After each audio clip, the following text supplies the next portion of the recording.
Yo, what's good? It's your boy Kurt, and today, man, we have another reaction, no? So, ngayong araw, mag-react tayo sa Kwento Juan ng The Ones, no? Okay, Kwento Juan, Kwentuhan. What the hell? Ngayon ko lang siya na-realize. So, Kwento Juan, no? The Struggle and the Hustle. Nice, man. SB19, Episode 5. The Ones, di ko alam ng The One pala is meron ng, what is this? Is this a podcast? Or like a podcast, no? Kwento Juan. Nagkagato sila, no? Akala ko, like, again, The Juan, no? We already reacted to a few of songs of The One dito sa channel natin, no? I mean, I don't know, way back 2023, no? Yung mga nilang kanta 2024, I think 2023, no? Pero hindi ko alam na meron pala silang podcast, no? And this is a request reaction, no? Di ko pa alam nung una yung sinasabi yung interview sa The One. So, di ko na-expect na The One, the grupo, yung nag-interview, no? Ngayon ko lang nalaman, no? Nung pag-search ko nito, itong video na to. But we're here, man. Without no further ado, let's get it. Alas ba talaga ako ganun? During trainee days kasi yung buhay ko, nakikihingi lang ako ng baon. Kasi si Sejun, nung may baon siya, nakikibura.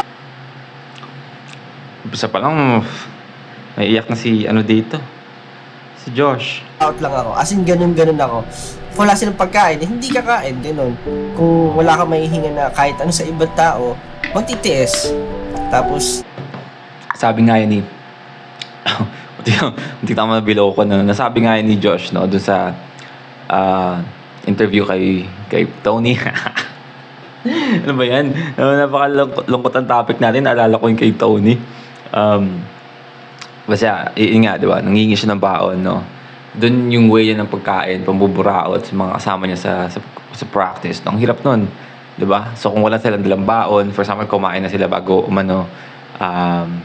dumating, no? Hindi syempre, wala siyang magagawa at siya kain, no? maglalakad ka kung wala kang pamasahe. So, ganun lang siya. Ganun lang yung routine ko na sabi nga nila, kung wala kang kumot na mahaba, mamaluktot. Parang ganun. You're also watching us on YouTube. Wow! That is so amazing, right? Wow! At syempre, ang motto Powered by natin TM. sa kwentuhan is substance over status. But again, Yep. we have to bloom Totoo. where we are planted. I have to be able to Cherry appreciate other people's beauty without doubting my own. We have unique lives and stories to tell. Yung mga blessings is also a responsibility. Kwento What's up, Juan. everyone, and welcome to another episode of Kwento Juan! Grabe yung energy ni Josh. Yeah! Grabe, nakakabutas ng pader. Ang taas! Pakataas! Kasi teka mula ka! Ayun, kamusta naman kayo, boys? Na-miss ko kayo. Sobrang na-miss ko. Welcome sa press con natin. Presko, no nga. Bakit ba natin... Medyo weird nga yung no? I mean, hindi siya yung usual, like, setup ng podcast, no? Usually parang, like, homey yung feel, no? Na parang kayong nasa sala. Yun lagi yung gusto nilang iparamdam na feel, no? Sa mga podcast na merong YouTube channel, no? Na may video mismo na mapanood ng mga tao. Ganun lagi yung gusto nilang parang feel, na parang homey. May couch, no? Sofa. And parang kwentuhan lang kayo sa sala, no? Pero sa kanila, men, parang nagka-press con, no? Sobrang saya. Tama Ha? ba yung tanong ko? Bakit ba sobrang saya natin? Oh, bakit ba sobrang saya Kasi natin? sobrang excited natin sa magiging guest. No? Ayan. Kasi na-miss din natin sila. Oo, sobra. And I'm sure masushock sila na, oh my goodness, talaga nag-guest sila dun sa Kwento Juan. I'm sure. Gaganon yung mga fans Ganun nila. talaga yung tanong. Oh my goodness. Ganun talaga. Hindi, iba yung fans nila eh. International. Yeah. Oh my God. Ganon. Oh my God. Diba? International. Oh, at saka, Oh my God. alam mo, sobrang saya natin. Bakit? Kasi, ayun, nandito pa din tayo sa Bulacan, quarantine pa din. Masaya Akala mo meron siya sasabihin na no? naman yun dahil nasa sayo naman kung paano ka magiging masaya. Masaya. True. Doon sa lugar kung saan ka magiging masaya. Okay, wag na natin patagalin pa. Oh, I'm sure yung mga makakakita ng show na to, what? What? Nice segue, ha? So, wag na nating patagalin pa, pero ang tagal na actually. Pero ang tagal na natin. Ito na po ang best boys ng Pilipinas.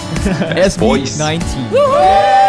What's up? Yun, kasama natin si Ken, Josh, Pablo, Justin, and Stel. Welcome. Sa kayo lahat. Ayan. Hi guys. Na-miss namin kayo ng legit. Kamusta naman kayo? Ba't parang nag-stuck yung video ni Ken? Nagtatansyahan kung sino yung mauna. Actually, parang sad pero na-overcome naman kasi nga, quarantine Wait. Okay. So, quarantine. Okay, kaya pala sila nandyan. Okay. Makes sense. ulit tayo, balik na naman sa dati. So, ayun, malungkot pero... So, ito pala yung time na nagkaroon ng season 1, season 2 yung quarantine, no? Akala mo lalabas ka na, pero hindi pa pala. At least, may mga ways kami to overcome these things. Ako naman, medyo, para sa akin, yung quarantine, nakakalungkot, pero at the same time, parang naging time ko talaga para ayusin yung mga gamit ko kasi naglilipat ako ngayon. So, since wala kaming mga schedule, wala kaming masyadong ginagawa, bukod sa paggawa ng mga kanta pa na i-release namin, nakapaglipat ako ng mga gamit ko, wala akong katulong, iniisa-isa ko yung mga gamit. So, dahan-dahan, no? It worked to my favor naman. Ganon ka-boring no, nung quarantine, no?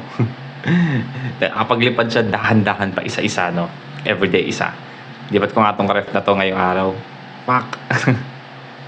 Isa-isa, no? Hanggang na-kompleto niyo yung buong quarantine, nalipat na yung buong bahay, no? Quarantine, kahit pa paano. Nice. Productive naman.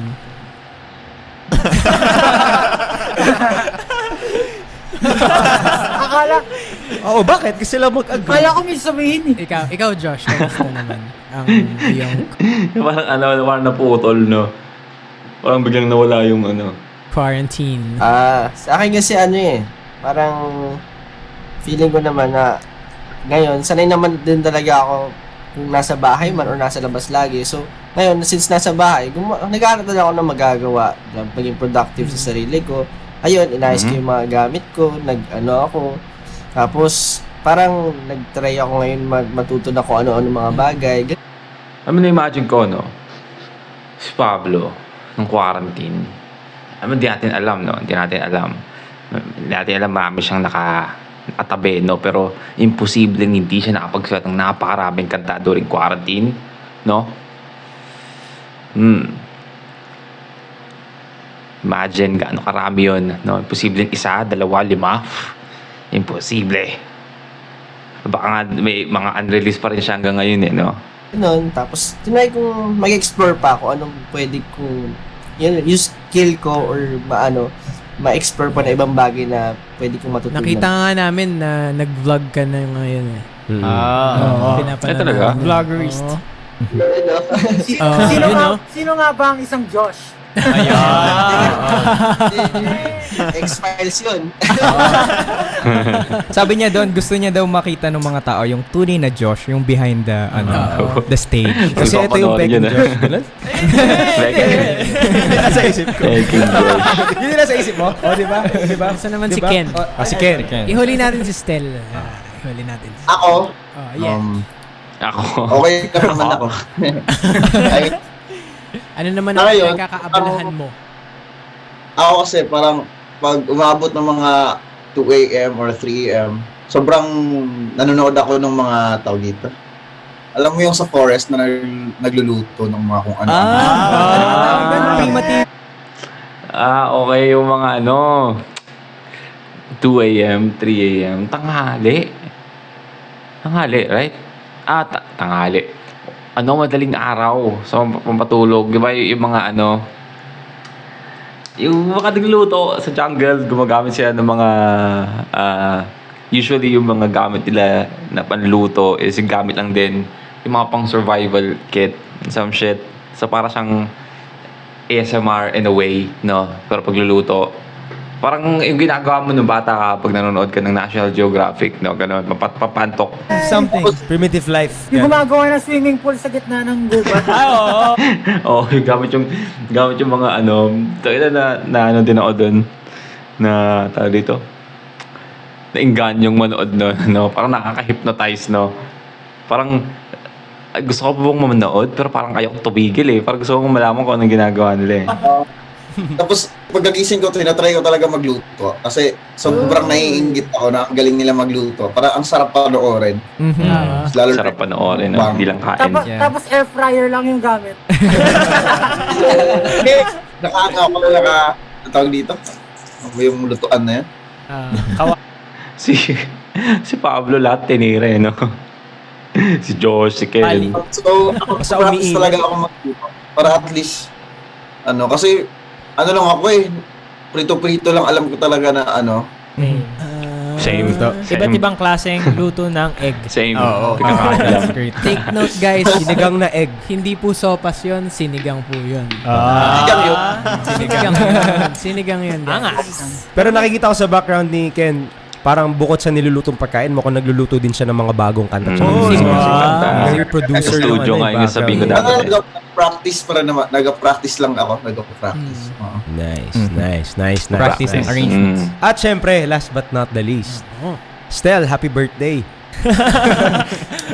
Bakit happy birthday, Kuya Carl? Nakapula. Red na red. Pulang-pula? Kasi pulang-pula. Red ka daw. Hindi, baka lang na-miss out ko i-greet ka, ganun. So, in advance. Pinahabol na. Wala sa ano pa? Sa June pa. Malapit na, hoy. Malapit na yung June. Kasi ang June na yan. Malapit na. Ang June.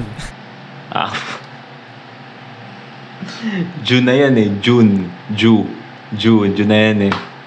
Okay, sige. Mukhang matatalo na kay Justin ah. Tsaka, hindi, baka lang na-miss out ko i-greet ka, ganun. So, in advance or related. Wala sa ano pa? Sa June pa. Malapit na, hoy. Malapit na yung June. Kasi ang June na yan eh. Ang June. Mukhang... So, ang June pala. Pero kasi, June na yan eh. Jew, di ba? Overdue. Jew. Sorry na. Parang may sira si... Ba't parang meron siyang ngipin? Kailan birthday mo? Andiyan na. Ayun nga eh. Malapit na nga eh. Mukhang magsi-celebrate ulit ako ng birthday sa bahay. Huwag naman. Puntahan ka namin. The glow up of Stel, no? Needs to be studied, man. The glow up of Stel needs to be fucking studied. Oo nga. Pwede naman sa bahay niya, kasama kami. Basta may dalang foods. Oo. Di naman halatang na-miss natin sila, no? Oo. Wait lang, hindi pa nga nakikwento ni Stel eh. Oo nga. Ay, Sorry. Sorry, na-excite kami sa birthday kasi. So Stel, kamusta naman? Ayun, kagaya ng lahat, okay naman. Marami rin ginagawa, tinatry, pinagkakaabalahan. Tulad nila, nag-explore din ng iba't ibang bagay, nanonood ng mga random videos na pwedeng matutunan sa internet. Okay naman. Masaya naman. That's great. Well, gusto ko ipauna na sa lahat. Naman, no? Gusto namin Alam mong hindi masaya, no? Quarantine. Salamat sa inyo kasi pinaunlakan niyo yung invitation namin. Alam namin na super dami yung ginagawa and this is supposedly your rest. Dami. Pero inistorbo namin kayo. So, thank you very much. At ramdam namin yung pagmamahal niyo sa amin dahil pinagbigyan niyo kami. Ano ba naman yun? Kayo pa ba? Si Janga pumupunta pang Bulacan eh. So, susunod kong tanong, si June, nagtatampo ka pa ba kay Justin? Nagkaayos na ba kayo? Hindi naman. Actually, natutuwa ako kasi nagkakaroon siya ng mga bagong kaibigan, bagong maraming kaalaman siyang natututunan sa inyo. Sana. Kaalaman or kalokohan. Kung ano pa man yan. Pero yun, nandun. Parang ang ganda naman ng buhok ni Justin ngayon. Nung nakaraan, sa interview kay Tony, parang gato rin kahaba yun, pero parang ang pangit tingnan nung time na yun. Pero ba't ngayon parang bagay naman? Matel? Pa rin yung, offer ko kay Justin na mag-road trip kami kasama ang buong grupo. Alam niyo, may proposal ako. Punta kayo dito sa Bulacan. Merong lugar dito, DRT, mga falls, mga bundok, mga hills, ganyan. Para ka nagpunta ng Bohol, na Palawan, na Boracay. Ay, wala palang beach. Basta ganun, nature. Halo na. Pero tas malapit na sa Manila. So, tara, let's go. Kasi napuntahan na namin and we... di ba? Pili ko pagkasama kayo mapayag si Ja, pero pag kami lang... Score! Hingin natin yung panig ni Ja. Oo. Baka gusto niyo mag-explain. Can you explain your side, bro? Kasi, Nagsawa ka na sa para amin. kailangan, hindi. Para Bakit ka pumunta pa si Justin ng Bulacan na siya lang? Sa kanila ba? I need context, man. I need context. ma-miss ko kayo. Kailangan ko mapatunayan. Nami-miss ko kaya sila pag umalis ako.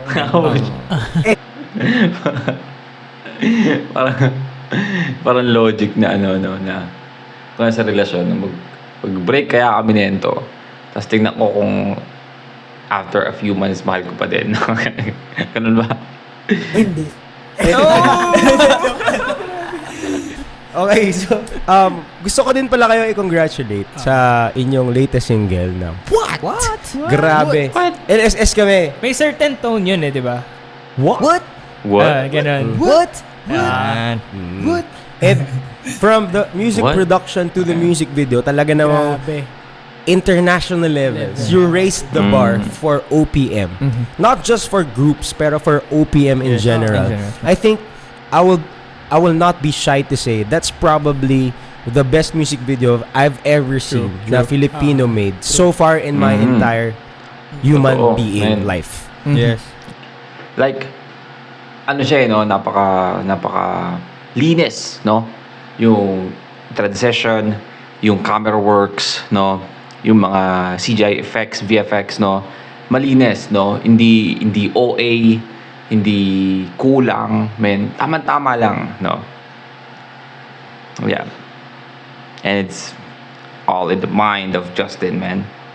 We tell it to everybody that we meet na sobrang nakaka-proud yung ginawa niya. Now, ang question ko lang is, syempre you guys worked so hard for this, pero yun bang reaction ng mga tao towards it? Because I saw a lot of celebrities tweeting about it. Saw a lot of people raving about it. Is it something that you hoped for or is expected knowing na okay, ginalingan namin so sana okay to. Pero yung reaction ba na natanggap nyo, is it something that overwhelmed you or how did you feel with all the reactions? Super, of course, hindi namin expect, pero siguro, parang gusto namin mangyari. We're hoping na sana maganda yung maging reaction ng tao, sana marami kaming ma-inspire, maraming maka-appreciate, and yung level na sobrang dami, yung mabilis na pag-angat ng views, sobrang overwhelming siya for us kasi nga pinaghirapan namin yun eh, and we really want it to be successful, and we're happy na ayun, kahit paano na naging successful kami dun sa mga gusto namin mangyari para sa music video. So kahit na sobrang hirap ng ginawa namin, sobrang effort binigay, sobrang time, madaming problema, parang nabawi yun na ito, at least may nangyari, maraming natuwa, maraming naka-appreciate. Natutuwa nga rin kami kasi nakita rin siya ng ibang artist na alam niyo na-appreciate din nila kahit parang nililook up namin sila, especially yung mga fans, sobrang natuwa sila. So ayun, I'm very happy. Grabe yung pakiramdam siguro noon, no? Yung mga artists na pinapakinggan mo lang noon, or for example, mga artists na dahilan or mag-inspira sa'yo, no? Para gawin yun is now listening to your music, na-appreciate nila or binibigyan ng praise, no? Man, come on. Grabe siguro sa pakiramdam yun, man, no? Yeah. Pablo, ikaw, kasi I think nung may mga standby moments tayo sa TM na pini-playback ni Pablo yung kanta. Tapos, naalala ko na nasa holding area tayo, tapos tinugtog or kinanta niya yung snippet nung what. So, from the time that you wrote the song to the time that it was released, gaano yung level ng fulfillment mo na ganun yung kinalabasan ng baby mo? Kasi ikaw ang sumulat nun. For me, baby. katulad din siguro baby. ng kanta. Sinasabi kasi dun na you need to be proud of yourself. Yung what ba, yung like yung buong lyrics nun is si Pablo lang talaga yung nagsulat? Or meron siyang katulong? Or tinulungan ba siya ng mga like nag-brainstorming din sila kumbaga ng mga member ng SB19? Or si Pablo lang talaga? Kasi parang ang dating dito is parang baby ni Pablo. Just again, I do get it na maybe the whole concept or yung pinaka like chorus or paano mo sabihin to? Like most of the lyrics ng kanta is si Pablo gumawa, no? Pero I just wanna know na meron bang say ibang member ng ano dito SB19 sa paggawa no pag terms of lyrics, no? Kasi, yun nga, gusto ko lang malaman, no? Curious lang ako kasi parang sinasabi kasi na baby ni Pablo, so meaning sa kanya galing, no? But yeah. You need to be proud of what you do for you to be able, or you need to love yourself for you to be able to project the whole potential of yourself. Parang ganun yung sinasabi ng kanta. And ako, every time na gumagawa ako, syempre, nanghihingi ako ng mga opinion galing from the members. And yun, parang okay. kino-consider ko lahat. Alright, so yun na pala. Okay na guys. Okay na. Sinagot na. Yung mga sinasabi nila. And parang para marinig or para makadinig ng mga puri sa mga tao na tinitingala namin, sa mga tao na sumusuporta sa amin, or talagang sinasabi nila at kinikwento nila na grabe, nakaka-inspire yung message nung what, sobrang fulfilled na talaga kami dun. Kami, hindi lang ako personally, kami talagang lahat, sobrang fulfilled kami dun. Kasi talagang pinaghirapan talaga namin yun. Hindi kami nag-stop hanggat hindi kami nasa-satisfied dun sa ilalabas namin. And talagang binuhos namin dun. So, sobrang thankful kami sa lahat ng natuwa at sumuporta dun sa kanta na yun. Grabe. Yeah. Thank you sa inyo lahat.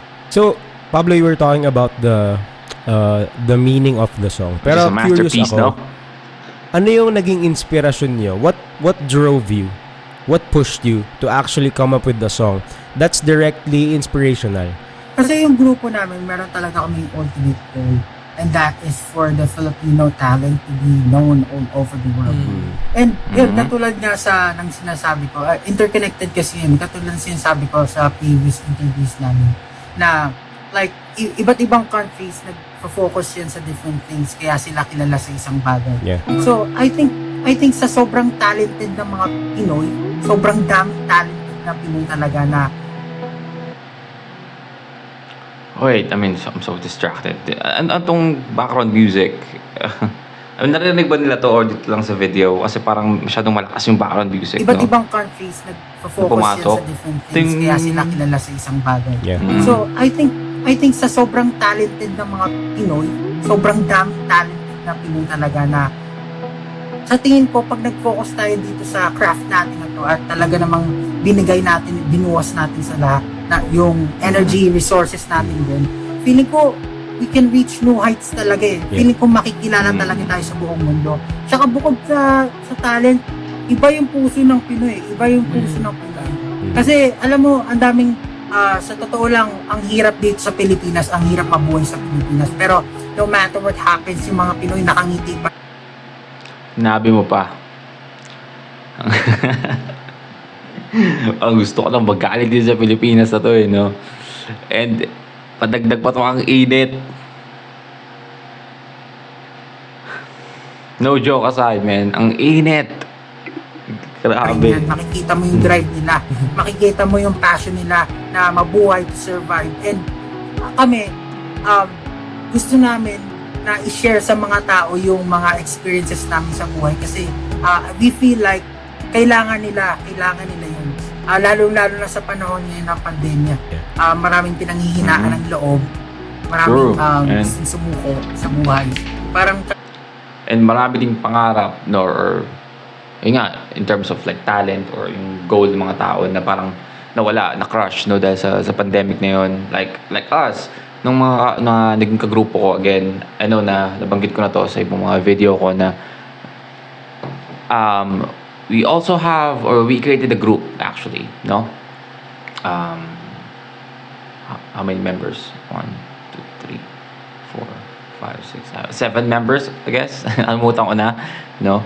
And magiging stepping stone sana namin yung year 2020. Like we are, you know, preparing on the 2019, like kinukuha namin yung tunog namin, no?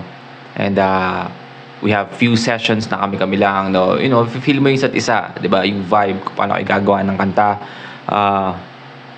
Yan sabi namin, 2020, like, here we go, man. So, we have this, tawag dito, mga offers or mga invitations na mag intermission or mag, you know, tawag dito, ang tawag doon, mag opening act or intermission sa mga shows darating. Meron pa nga ata na parang main act nun is the Flick G, no, or yung Chakra, and then mag opening act kami, which is again walang bayad yun, pero of course, you know, kailangan mong magtanim, di ba, or kailangan mong mamuhunan, no? Kaya okay lang yun kahit di ko umita, no? And you know, ang dami na nun, naka-line up na yun. Meron pa nga na Siargao, no, na mangyayari like December of 2020. But shit happens, man. And yun, no, so hindi naman kami magkakalapit, no, hindi kami magkakalapit. And yun na nga, yun na nangyari. Kasi ito na. Kanta namin, parang we're here to remind them that they don't need to be afraid. We're all in this together and we can get through this in time. Talaga darating yan sa atin. Kailangan lang natin maniwala at darating ang mga blessings. Yeah. Yep. Yeah. Maniwala. Saka, Darating ang mga biro. Oo. Parang no? oo. Hindi ako nagtataka kung bakit Matagtaas ng kaway yung Josh. No, so yung sabihin siya, wait, ako naman, nagsalita. Carl ba yung pangalan niya? Nagsalita na biglang, daan-daan pa ba? Wag na nga lang. Tanong mo. Nasa ng kamay eh. Yeah. Yeah. Maniwala. Saka, Darating ang mga biro. Oo. Parang no? oo. Hindi diba? ako nagtataka kung bakit naging parang intertwined yung grupo natin. Because we're kind of beating the same heartbeat. It's the same heartbeat to inspire the nation to dream again, to inspire kids na mangarap muli at magpunyagi sa mga ginagawa. Ang lalim ng punyagi. Diba? Magpursigi. Nasa Bulacan ka kasi. Dito ako excited pagkwentuhan kasi marami siguro sa mga nakakakilala sa inyo, nakilala kayo na famous na kayo, like you're on top. Ako especially nung na-encounter ko kayo, you went up. Kasi gala go up. So up, nasa up na kayo.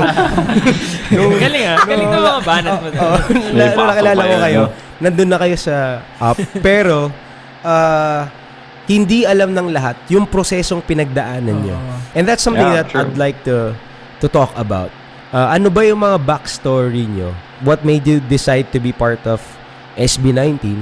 Ano yung na-experience nyo bago kayo naka-go up? Ganun. So, let's start with Ken. Ayan, si Ken. Parang Ken. Nag-stop ako ng study that time.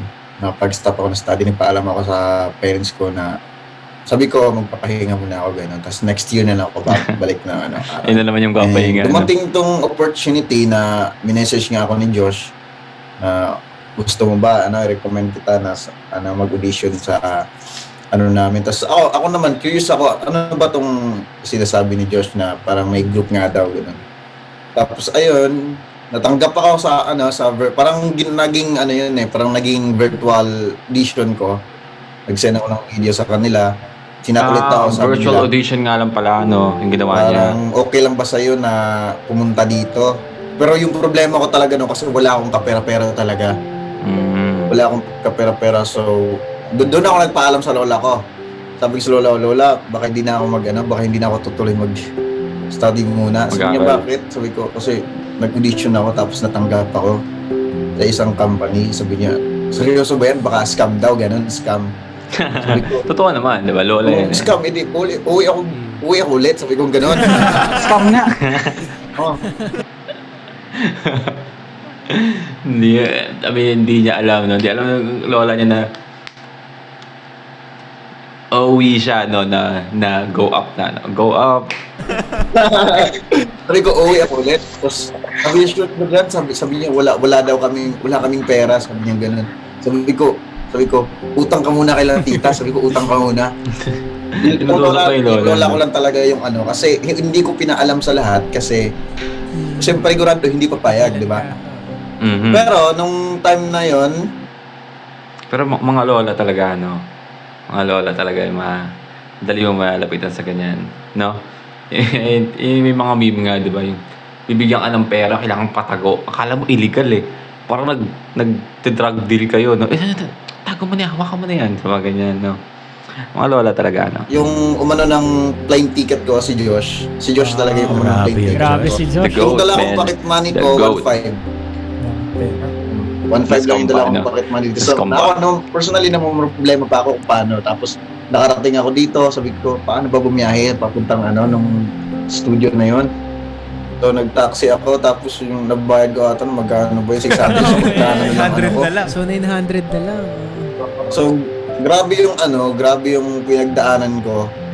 Tapos, buti na lang, may tita naman ako dito na taga Manila talaga. Nandito siya nakatira, so sa kanila muna ako nakikitulong. Pero nakakahiya. Sobrang nakakahiya. Kasi Syempre. parang inisip ko, Nakakahiya dapat yun di ako din. maging pabigat sa kanila. So, ako gumigising ako ng 5 a.m. Pagluluto, maghuhugas ng plato, maglilinis na ako. Para at least pagising nila, may kakainin na sila eh. Para di naman sila bad trip, di ba, sa akin. Mahirap na ako sa bad trip, palayasin ka pa. Tapos, Totoo, man. Totoo. nakikitira ka pa, nakikicharge ka. Ganun talaga ang kailangan mong gawin, no? Para kung nakikita ka makisama, diba? Matuto kang gumalaw kasi nakikita ka kailangan na kung wala kang binibigay, no? Totoo yung ano niya, no? I mean, pagdaanan ko na yung mga ganyang bagay. I mean, most of us naman siguro, no? Totoo yung kwento niya. No? Walang halong filter. Pa, nakiki-wifi ka pa, Or wala kang katang binabayad sa isip kanila. na hindi na makatotohanan. Tapos hike talaga ako nakahiga sa tahig.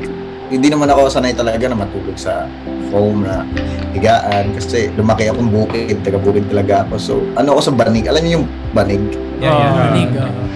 Simple na pamumuhay lang. Halos kasi yung family namin, marunong talaga tumugtog ng instrument, ganun. So, nakuha ko talaga sa kanila. So, ayun, isip ko, why not, diba, sumugal ako na mag-vision nga, ganito. Kahit sabi ng lola ko, scam daw. Sabi ko, let's try na mag-audition ako. Tingnan natin kung matanggap ako. Tapos, natanggap ako, masaya naman sila sa resulta, ganun. Do, sobrang daming struggle, sobrang daming hadlang, sobrang daming ayaw. Ayun, naabot ko to. And, sobrang nakakatuwa kasi I'm happy na I'm with these guys. I'm just, great individuals na kasama ko ngayon and sobrang ang laki ng pinagbago ko. Nagbago ba talaga ako? Pero sobrang laki ng pinagbago. Parang dito ko natutunan na tanggapin yung mas kilalanin yung sarili ko, tanggapin yung sarili ko because of them. Siguro si Pablo, siya yung parang nagsasabi sa akin na ano to, ganyan, maging proud. For example, sa boses ko talaga kasi I really hate my voice kasi sobrang lalim kasi hindi ako makaabot ng mga matataas na range. So siya yung nag-ano sa akin na hindi naman kailangan na mataas. Yung kailangan mo dyan skill, tapos yung kung paano mo execute or depende sa paggamit, no? There's always parang as long as marunong kang kumanta, no? Hindi naman, again, merong gamit no? Kailangan mo lang hanapin yung tunog mo, kumbaga, no? And again, Pablo, no? Kaya siya pinuno no? Kaya siya pinuno, no? Nice assist, Pablo. Paano mo kantahin talaga yung style na sarili mong style. So sobrang na-inspired ako na gano'n na yun nga mas maging proud sa kung meron. Grabe yung laban ni Ken, yung sa pag-abot ng pangarap mo, hindi lang siya a matter of sisikat ba kami. Pero siya yung ultimo sa nakotitira, sa nakukuha ng pangkain. 'Di ba yung I mean, again, that's a struggle, no? That's a real life struggle, no? Pero just wait, no? Just wait na marinig yung kay Josh. Kay Josh kasi yung sobrang hirap I mean, hindi ko alam kung kakayanin ko yun, no? Ako, personally, naranasan yung kay Josh, no? Dali ka mo. Yun yung mga karanasan na panghihinanga talaga. Yun yung basic needs. Actually, yung time na yon, hindi ako nagsabi na pupunta ako sa kanila. Bigla lang ako tumatok. Surprise! Surprise siya, sabi niya, uy, ba't nandito ka? Sabi ko, tapos ayun, pinento ko sa kanila. Diba kasi pag Biglaan nagpaalam lang, ako dito, puta ako dyan, pwede ko maganda, hindi nandun ko ka na. pwede yun. So, no choice No na choice sila. na. Ah. Galing. So, ang galing, no? So, parang yun yung sinasabi na, hindi ka papayagan magpatato, ha? Ang gawin mo, magpatato ka na. Di ba? Tsaka may pakita. So, kahit magalit yan, itato ka na eh. Hindi na mabubura yan. So, parang ganun. No? Dapat surprise. Ganun pala. Hi tita, nandito na po ako. May kaning lamig po ba tayo? Wala naman sa labas ng matutulog. Ha? Bibisitahin natin sila. Oo. Ganun na lang. Katok na lang. Katok na lang. Katok na lang. Katok na lang. Tapos ano yung mga Tapos pwede walang nating tao. iinit na ulam. Ako sobrang nahiya ako kasi pag nakikitulog ako kay Kuya Carl, ako pa yung umubos ng pagkain. Si Ken siya yung nagluluto, pero ako yung Teka, umubos ng pagkain. Wala, Pero share nakaka... Ano, ito yung kwento ng Juan na sobrang from Bukid sa... Zamboanga ba, Ken? Tama ba? Yes, Zamboanga. From Bukid sa Yung Zamboanga. lugar Zamboanga. namin, wala talagang signal yun, pre. Ay, wala signal, walang phone, di uso, wala akong phone doon. Yun, no? So, simpleng Juan na nangarap. Tapos, nung nagkaroon ng opportunity, hindi madali, pero pinursue, pinaglaban. Binuhos At ang- ngayon, nandito na. And si Ken yung isang example na, kung kaya ni Ken, ikaw pa kaya kung lalo na kung Sure, nandito man. tiga Metro Manila ka or nandito ka lang sa paligid tapos nawawalan ka ng pag-asa.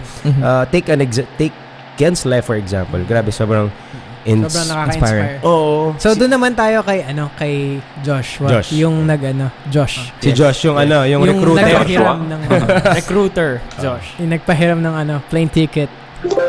Well, ako, anong part ba ikikwento ko?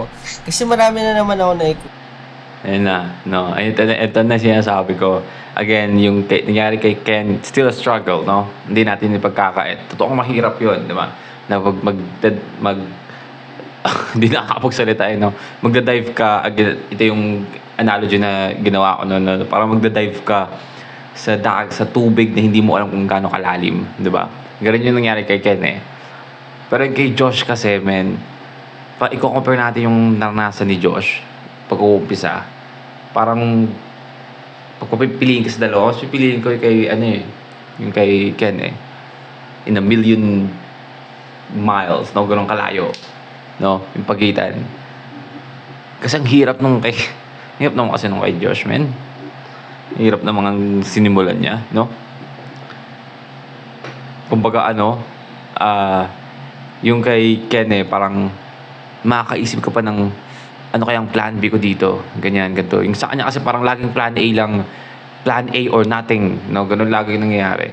kwento. Siyempre, siguro sa akin kasi, itong opportunity na to, yung parang, alam mo yun, sa performing, ito na yung pinakamalaking sugal ko sa buhay. Kasi, bukod sa hindi ako magaling talaga dito, parang, ang pinangahawakan ko lang yung pangarap ko. Hindi magaling? Yun. Tapos, yun nga, naturally, para sa akin talaga, naging pangit talaga yung karanasan ko growing up, at kahit nung lumaki na ako na parang tumanda na ako, hindi pa rin smooth sailing. As in, talagang feeling ko dati, malas ba talaga ako, ganun. So, hindi ko masabing ginhawa talaga siya kasi nandun lahat pa rin yung hirap. Parang everyday, maghahanap ka pa rin kung ano yung kakainin mo. During trainee days kasi yung buhay ko, nakikihingi lang ako ng baon. So, pag kung si Sejun, kung may baon siya, nakikiburaot lang ako. As in, ganun ako. Parang, kung wala silang pagkain, hindi kakain, ganun. Kung wala ka mahihinga na kahit ano sa ibang tao, magtitiis. Tapos, maglalakad ka kung wala ka pamasahe. So, ganun lang siya. Ganun lang yung, routine ko na, parang, sabi nga nila, kung wala kang kumot na mahaba, mamaluktot, parang gano'n. So, wala akong choice, kumbaga, marami akong responsibilities, marami akong responsibility sa buhay, marami akong kailangan talagang, in reality, na gampanan, pero, ayun, itinataguyod ko pa rin yung pinangahawakan ko na gusto ko, ito pa rin yung pangarap ko niya, no? Kahit parang medyo malabo siyang marating. Suntok sa buwan na. Kasi sobrang labo talaga before. Parang, alam mo yun, marami talagang pagdadaanan bago makarating dito. And thankfully, ayun nga, naging part ako ng SB19 na isa ako sa mga parang kahit pa Napili. paano naging matatag, tumibay yung loob, ganyan, na maging parte ng grupo na ito.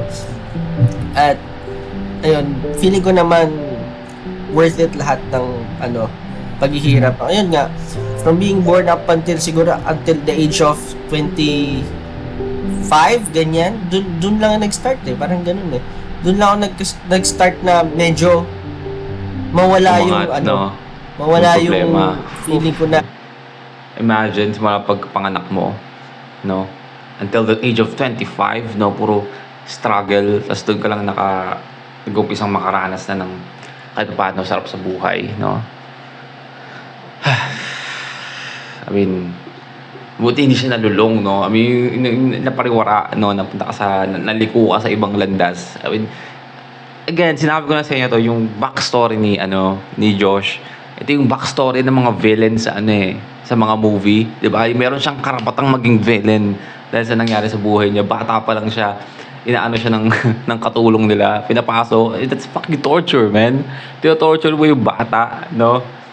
Sipin mo 'yon, no? Yung mga klase ng backstory na no? Parang kay Bane, no? Parang kay Joker, no? Pero again, doon pa rin siya sa positive, no? Napunta. malas talaga ako. Kasi doon lang ako nakakita ng liwanag. Doon talaga ako nakakita ng liwanag. And maybe yung feeling na malas ba ako is actually the same reason why you kept fighting hard for what you really wanted. Yeah, sure. Josh, tanong lang. Ayun nga, yung kagandahan kay, sorry na Carl, man. Ayun nga yung kagandahan kay Josh, no? Again, nabanggit ko what nobody understands about Josh is, I feel like every time na mayroong struggle na nangyayari, kahit na sinasabi niya na gano'n pa talaga, malas pa ako, pero parang never mo narinig sa kanya na, yoko na, malas na ako diba? Napaisip lang siya, naisip lang niya, kasi, I mean, di mo may iwasang isipin yung problema, right? Kasi problema yan no? Pero, at the same time, di niya nasabi na, ayoko na. Ayaw. No? Ano lang talaga, niyalabanan lang niya, no? So, nice. Sabi na nice. When you started Go, performing, to the time na masasabi mo na successful na kami sa ginagawa namin, how many years ang inantay mo bago ka nakatikim ng success? Matagal Kasi nakilala ko sila Stel before yung grupo nila sa yon. Talaga sila yung in-idolize ko. Sila yung parang, kung gusto kong maging magaling, kailangan sila yung standard ko. So, nung naging kagrupo na nila ako, tuwan-tuwa ako, tapos tinayin nga nila ako sumayaw, nananalo na kami ng competitions, doon ko nararamdaman na, wow, may ganito pala, may parang, may pwede palang ma-achieve kahit parang wow, I mean, kasi parang pagdaanan niya na parang laging malas, di ba? Minsan parang sobrang na-appreciate niya yung mga panalo sa buhay na wow, gusto pala manalo. Wala kang, kahit feeling mo wala kang kwenta talaga. Yung feeling mo yung buhay mo, wala namang purpose. Pero dun sa mga na-achieve namin, syempre yung mga pinaranas sa akin din ng mga competitions, ganyan. Yun yung parang naranasan ko na nagkaroon ako ng purpose in life. Ganun. Na ito din siguro, parang gusto ko na rin gusto kong mag-excel pa sa bagay na to. Pero after alam mo yun, back to reality, normal person ka pa rin. So, wala. Hindi ka naman yumaman dahil nanalo ka. Hindi ka naman nagkaroon ng career talaga dahil nanalo ka, diba? Bragging So, rights gusto ko lang. pa mag-excel sa performing. Tapos ito na, yung napasama na nga ako sa grupo na ito, nakilala ko sila, may mga tao din pala na parang pareho ng pangarap mo, pareho ng visions mo na gusto rin. Yung parang same interest din about sa field na to. Kakampi mo. Si Pablo na parang, alam mo yun, very, rin siya talaga focused sa gusto niyang marating din. Saka si Stel Si Pablo tsaka si Stel talaga yung parang inaano. Kasi, feel like, no, sa ng lahat, si Pablo and si Stel kasi parang, alam nila kung ano yung gusto nila, no? Parang, doesn't matter ano mangyari, yun yung gusto ko. No? Like kay Stel nga, di ba? Halos nag-ayawan na lahat. Pero andun pa rin siya. No?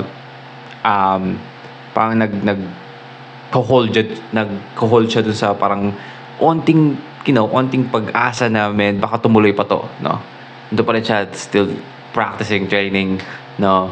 Nung mag-ayawan na lahat. And Pablo kasi parang, again, parang nakapokus siya sa kung ano yung gusto niyang mangyari, no?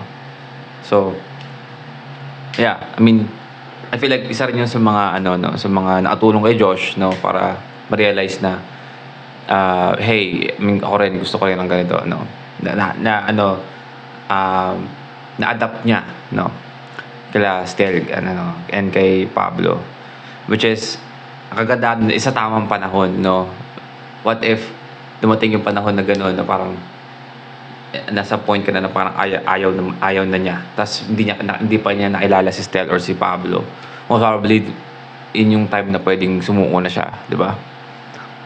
So, swerte pa rin. Again, it's a fucking destiny. Kinakapitan ko ng mga time na yun. Kasi wala pa si Justin tsaka si Ken.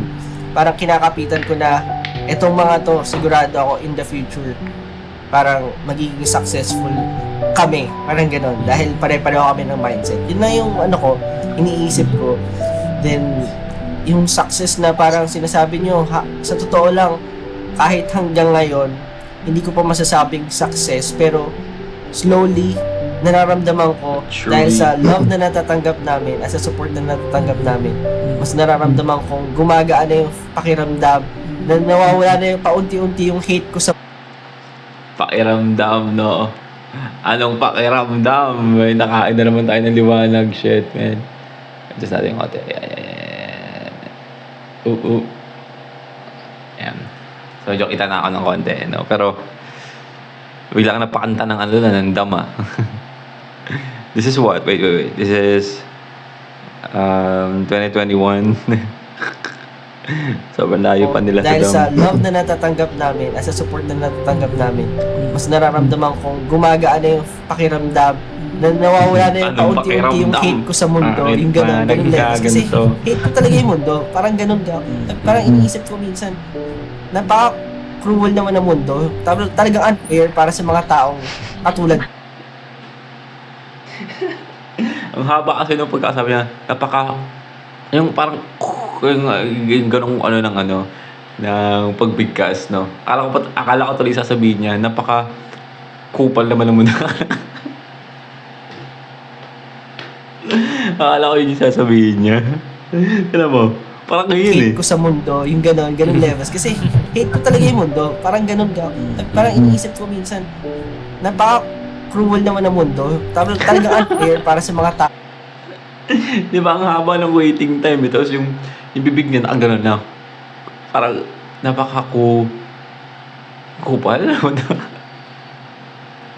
Hate ko sa mundo, yung ganun levels. Kasi hate ko talaga yung mundo, parang ganun ka.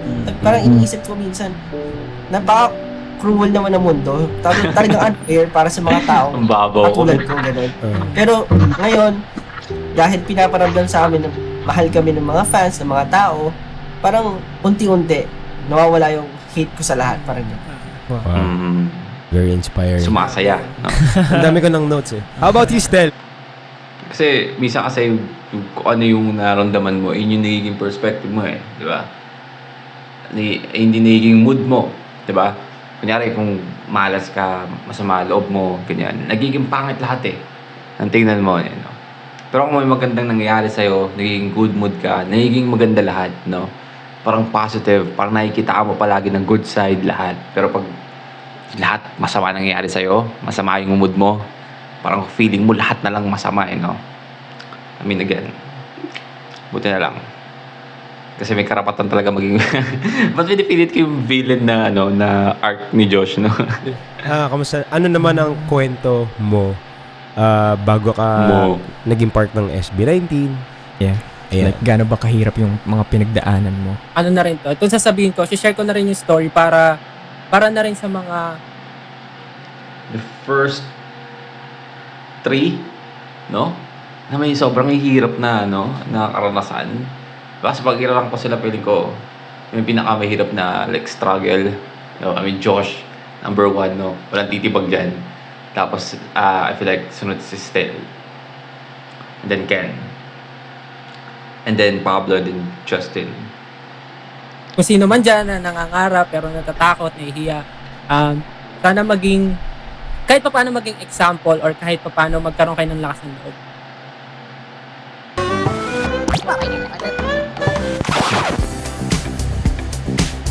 Nagawa tayo ng ads. 1, 2, 3. Nagsimula kasi to nung high school ako. Doon ko na-realize and doon ko naramdaman sa sarili ko na parang, bakit ka nahihiya, bakit ka natatakot, bakit hindi mo subukan? Yun yung mga salitang tumatak talaga sa isip ko. Parang, sino ka ba para mahiya? Sino ka ba para matakot? Ano bang ginawa mong masama para itago mo yung sarili mo? Parang ganun. Growing up kasi, kaya ako natakot and kaya ako nahihiya. Kasi, nung bata ako, lagi akong lapitin sa mga Iyak na agad siya, no? nangaaway, mga nangaapi, mga bully, ganun. Pero, hindi ko pinapakita yung side ko nung bata na naaapi ako. Kasi, pag tinignan mo ko ngayon, di ba, para akong bibukid, parang ganun. Kasi nung bata pa ako, talagang hindi ko pinapakita na mahina ako pag ginaganon nila ako. Basta pag may nangaaway sa akin, hindi ako lumalaban, ganun, hindi ako pumapatol. Ganun. Tapos, ayun, habang lumalaki ako, doon ko na-realize na parang, di ko ba't ganun, pag mabait ka sa tao, parang mas lalo ka nilang inaabuso, ganun. Dumating na ako sa point ng ganung pag-iisip. Pero never naman ako nag-hold ng galit, ng grudge sa mga taong nang api sa akin noon hanggang ngayon, mga ganun. Tapos, ayun nga, nung high school, hindi naman siguro sa hadlang, pero kasi yung parents ko, mas gusto nila na mag-focus ako sa studies kaysa sa mga extracurricular activities sa school. Okay naman sa kanila, pero yung mga kumbaga, okay sa kanila mga interschool project, interschool na mga gawain. Pero yung mga, bawa, sasali ka ng dance group, tapos lalaban sa labas, mga sa ganun. school, Hindi na no? nila gustong gawin ko yun. Kasi mas gusto nila mag-focus ako sa school and kung ano yung makakabuti para sa akin sa school. Pero naisip ko kasi noon, sabi ko, bakit hindi ko itry? Wala naman sigurong masama. Tapos, ayun, hanggang sa tinry ko lang magpursige. Pero sa sarili ko noon, iniisip ko parang may mararating ba ako sa ganitong ginagawa ko or talagang mag-focus lang ako sa studies ko. Tapos, nagkaroon ako ng mga friends na nagpo-push sa akin na parang, alam mo, Stel, may talent ka naman. So, dalawa yan eh, di ba? Dalawa yan eh. So, sa binibigay na parang way, no, sa kanya, na magulang niya, and yung gusto niya, parehas naman pupuntahan yan eh. Either mag-fail o mag-success, diba? Sa pag-aaral, di ba? Either mag-fail ka, kunyari kung gusto mong course, no, nag-graduate ka. I mean, again, no, kahit graduate ka sa pag-aaral, I feel like hindi naman siya easy process pa rin, no, na pagka-graduate mo, ito na buhay mo agad. Hindi, di ba? May iba kang graduate dyan na nag-struggle pa rin, no? Minsan,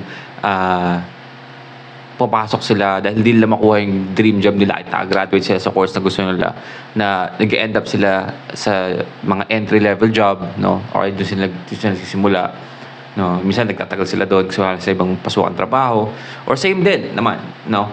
Sa susundin ni Stel yung passion niya or yung gusto niya, like performing, pwede silang maging successful. And at the same time, pwedeng hindi. Di ba? Maraming ganun. I mean, hindi naman lahat pinapalad, no? Na marating lahat ng you know, lalo na sa ganung klase ng hindi lahat sumisikat. Kumbaga. Pero ang tanging pagpipilian na niya dito is either ituloy niya yung pag-aaral niya, maging successful siya, pero di siya ganun kasaya, no? Or, hindi niya yung passion niya, no? Successful o hindi, masaya siya. So, alam mo yun? Yung sasabihin. Again, hindi ko din i-encourage kung may batang nanonood dito na huwag mo ituloy yung pag-aaral mo. Again, mas maganda mayroon ang pinag-aaralan. Pero what I'm saying is, yeah. Follow your heart, man. Bakit hindi mo pa subukan? Wala namang masama. Kung kaya mo naman pagsabayin studies and pagsabayin. Yung gusto mong gawin, yung extra na gusto mong gawin. Kasi honestly, sa studies, hindi naman ako yung masasabing super matalino, hindi naman ako masasabi yung super magaling talaga sa class, pero siguro ako yung masasabi kong masipag lang, ganun. And yung grades ko naman, hindi naman ako bumabagsak. Kumbaga, so, okay naman ako, parang ganun. Kaya sabi ko, feeling ko naman, kaya kong pagsabayan basta hindi lang ako babagsak. Okay na yung ma-maintain ko, hindi lang ako babagsak. And then dumating sa point na okay naman, nakagraduate ako ng high school, nang pinagsasabay ko yon, yung pag-aaral and pag-dance. And from there, nakabuild din ako ng konting confidence and konting tiwala sa sarili ko na parang, meron naman pala akong kakayanan, sige, tuloy natin to. So, Bubuga, ayun, nag-college no? na ako. Nung college, doon ako mas nagkaroon ng maraming circle of friends na mas nagpupush sa akin.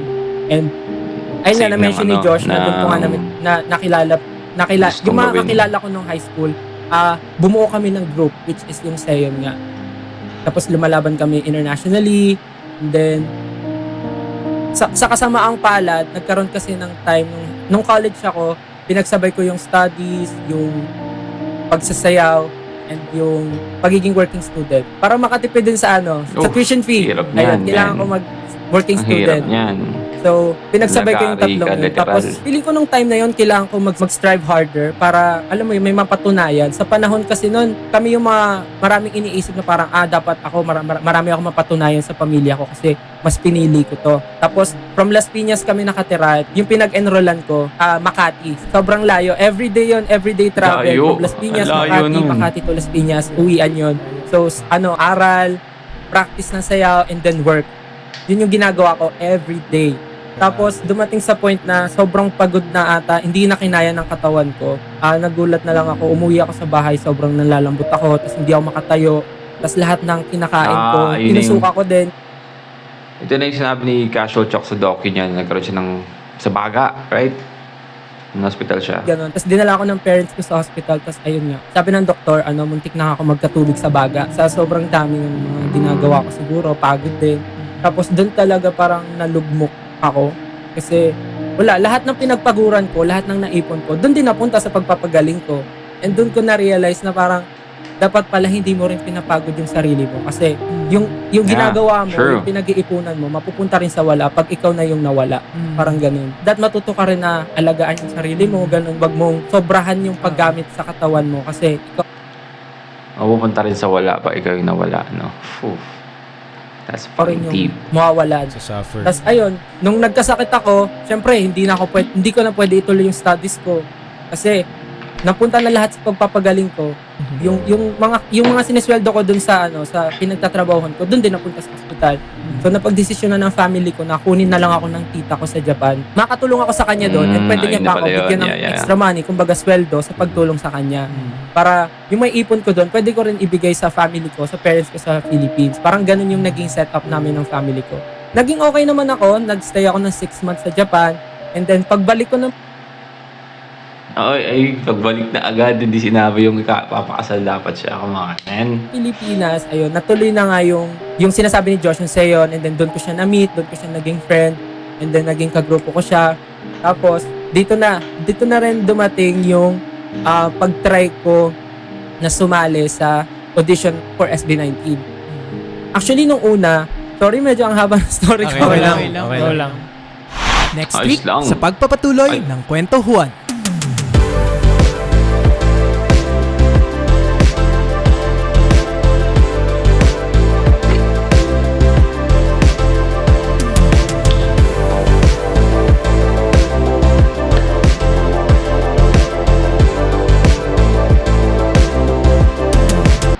Alright, well again, that's Kwento Juan, the struggle in the hustle, Feed SB19, let's say part 1, no? See you next week nga daw eh. Next week yung part 2. Gusto niya yan? But yeah, I mean, medyo mahaba na rin yung video natin. So, kakat na rin natin doon, no? I mean, comment down below kung gusto nyo agad-agad na napanood natin yung kasunod noon. Pwede naman nating iulong ng konti, no? Pampagana, no? Pampamiss sa kwento. But, yeah. See you all next week, no? Para doon sa kasunod doon. And that's it for me today. See you on my next vid. Stay awesome. Peace.